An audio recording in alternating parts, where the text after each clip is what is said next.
Olá, professores, tudo bem? Aqui é a professora Maeli, do Baú do Conhecimento.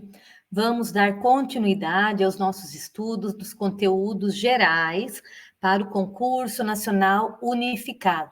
Essa primeira parte de estudos, ele vai ser válido aí para todos os blocos. Então, independente do bloco que você for concorrer, né, pode acompanhar os nossos estudos aqui. Lembrando que a apostila que eu estou usando foi comprada, né? E se você tiver interesse de adquirir essa apostila, o link está aqui na descrição, tá? Hoje vamos falar um pouquinho sobre desafios do Estado de Direito, Democracia e Cidadania. Então, deixa eu abrir o material aqui para a gente continuar aí os nossos estudos, tá? Estado de Direito e a Constituição de 88, consolidação da democracia, representação política e participação de cidadã. Então, vamos lá. Primeiro lugar, né, todo mundo aí já estudou a história do Brasil, tem um marco importante nessa história, né, nessa caminhada do nosso país, né, para a democracia, que foi aí a transição, né, da ditadura militar para o Estado democrático. Então, vamos relembrar um pouquinho disso. O fim da ditadura militar veio acompanhado por um desejo de mudança. Os brasileiros desejavam a construção de um novo país, sem autoritarismo, sem corrupção, sem inflação, sem concentração de renda, sem arroxo salarial, sem injustiças sociais. A gente quer isso até hoje, né, gente? Abafa o caso, mas é o que a gente quer.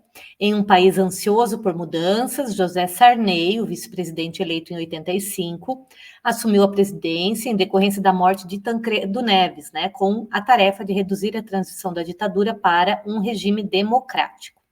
O Congresso Nacional revogou leis criadas durante o regime militar, acabou com a censura aos meios de comunicação e restituiu aos cidadãos brasileiros o livre exercício da expressão e pensamento. O movimento sindical também adquiriu liberdade de atuação, o que levou à criação de centrais sindicais.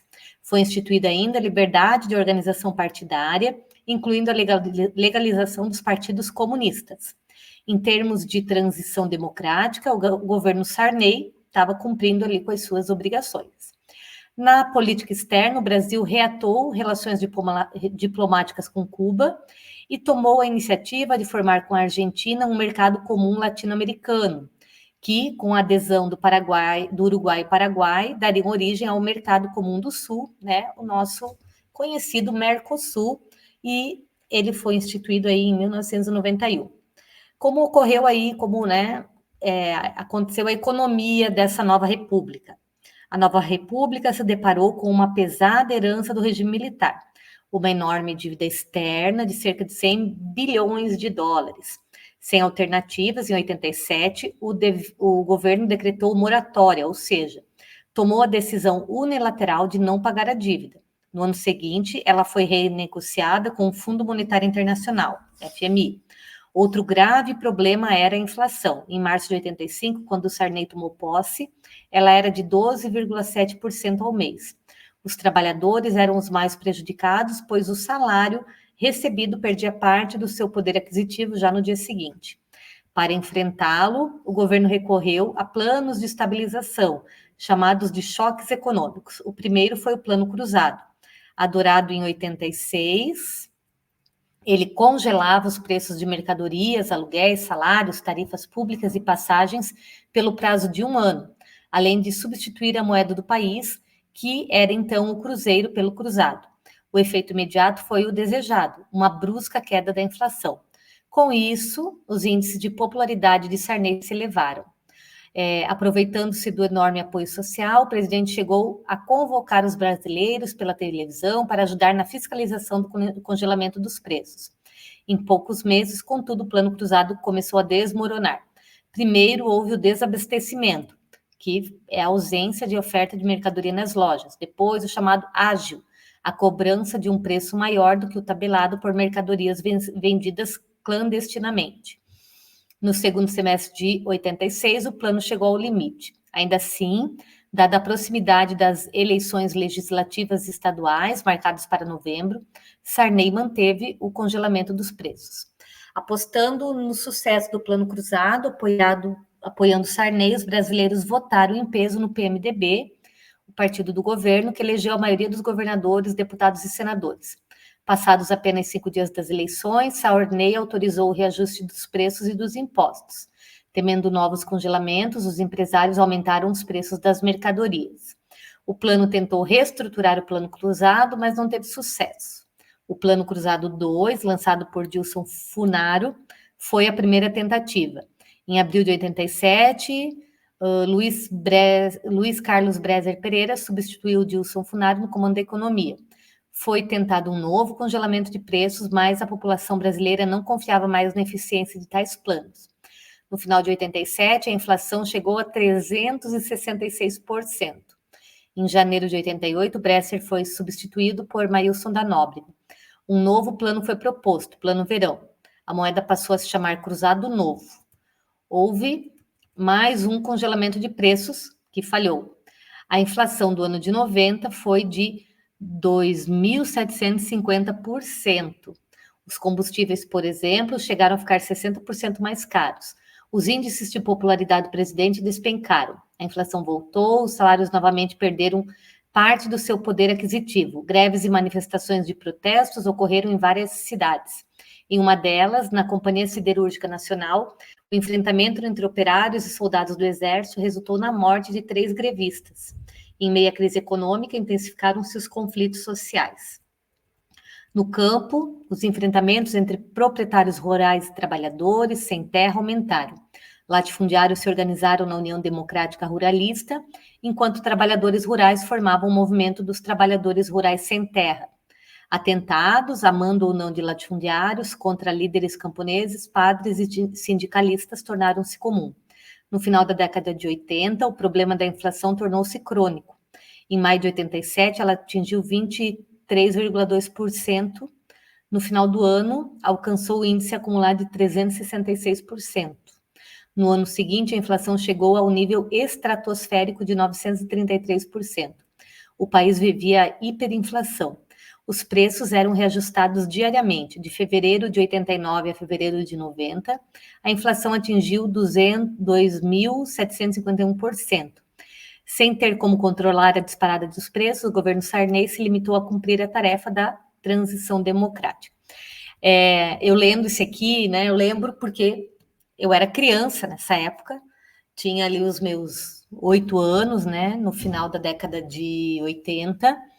E os meus pais, eles tinham uma padaria, uma panificadora. E aí eu lembro que eles reajustavam os preços do pão, né, todos os dias. Então, na época não era tão comum, assim, calculadora, essa coisarada toda, né? E era tudo na caneta, cálculo mental. Aí tava lá, sei lá, o pão custava hoje 12 centavos. Daí um pão 12, 2 pães 24, eles faziam uma tabelinha para facilitar ali na hora da venda. Aí no dia seguinte aumentava para, sei lá, 15 centavos. Aí todo dia, não sei porquê, mas isso me marcou, assim, eu lembro que todo dia o preço do pão era reajustado, né, e o país vivia essa crise toda, né, e eu lembro das manchetes no jornal, né, na TV, dessa questão do MST, dos movimentos que aconteciam aí no país, né, então marcou aí a vida de muita gente que viveu, né, o final da década de 80 e início da década de 90. Agora, a Constituição de 88. Apesar do descontrole da economia, a sociedade brasileira continuava no caminho da democracia. Em 88, então, o deputado Ulisses Guimarães, do PMDB, presidiu a sessão em que o Congresso Nacional promulgou a nova Constituição, que garantia amplos direitos civis, políticos e sociais a todos os brasileiros.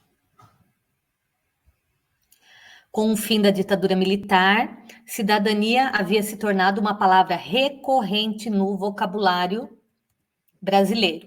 Não por acaso, ao promulgar a nova Constituição, Ulisses Guimarães a chamou de Constituição Cidadã. De todas as constituições da história do país, ela é a mais avançada no tocante aos direitos de cidadania. Alguns chamam, né, Constituição dos Direitos, né? E Constituição Cidadã aí, a nossa Carta Magna, né?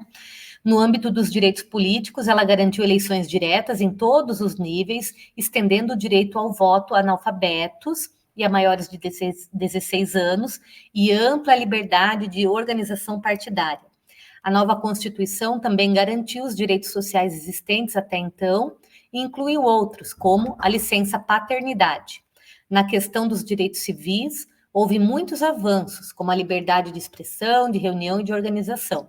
A imprensa tornou-se livre de qualquer censura e as liberdades individuais também foram garantidas no texto constitucional. O racismo e a tortura tornaram-se crimes inafiançáveis. A Lei de Defesa do Consumidor, de 90, transformou-se em importante instrumento de defesa dos cidadãos. Outra importante inovação foi a criação dos juizados especiais civis e criminais, facilitando o acesso da população à justiça, e também foram ampliados os poderes de instituições como Defensoria Pública e o Ministério Público.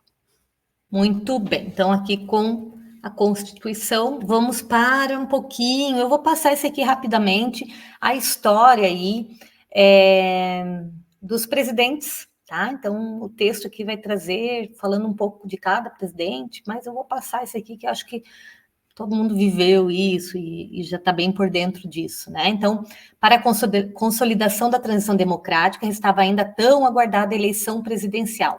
Os brasileiros não elegiam presidente da República pelo voto direto havia quase 30 anos. As esquerdas apresentaram seus candidatos. O Partido dos Trabalhadores, o PT, na época, identificado como um projeto socialista, né? Era o Luiz Inácio Lula da Silva, né? O Partido Democrático Trabalhista, PDT, apresentou Leonel Brizola, herdeiro do projeto trabalhista anterior a 64. Outros candidatos mais ao centro foram Ulisses Guimarães, do Partido do Movimento Democrático Brasileiro, Mário Covas, do Partido Social Democrata Brasileiro. Partidos de direita e conservadores também concorreram nas eleições.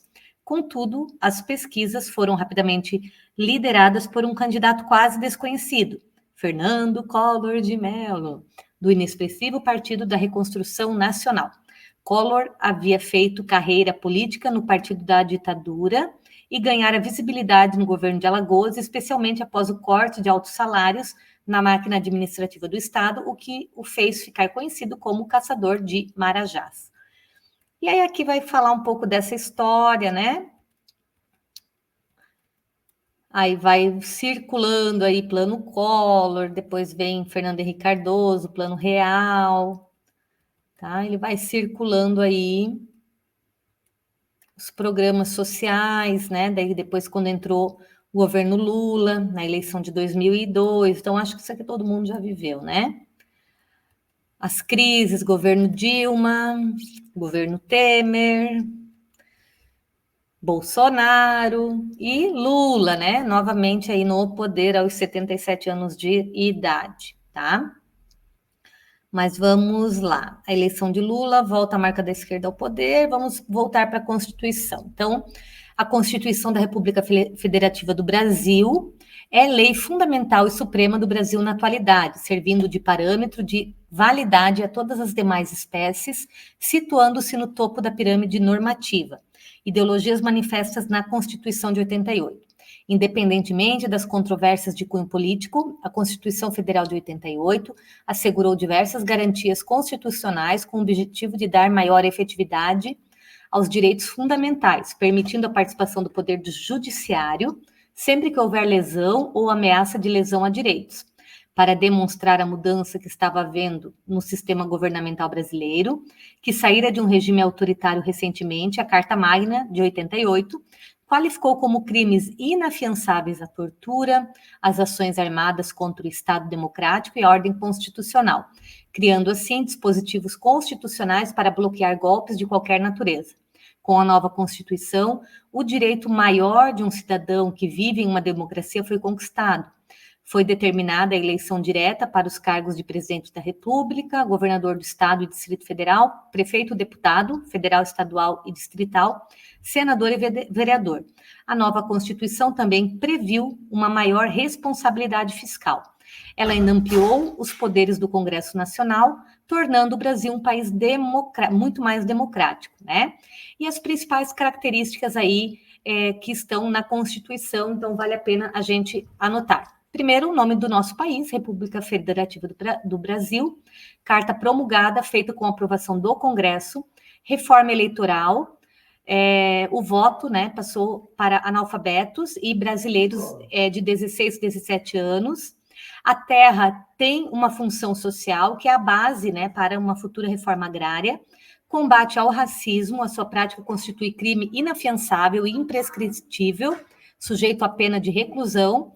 Garantia aos índios da posse de suas terras a serem demarcadas e novos direitos trabalhistas, redução da jornada semanal, seguro-desemprego, férias remuneradas acrescidas de 1/3 do salário, sendo que os direitos trabalhistas aplicam-se aos trabalhadores urbanos e rurais e se estendem aos trabalhadores domésticos. Ó, meu filhinho chegando aí da escola.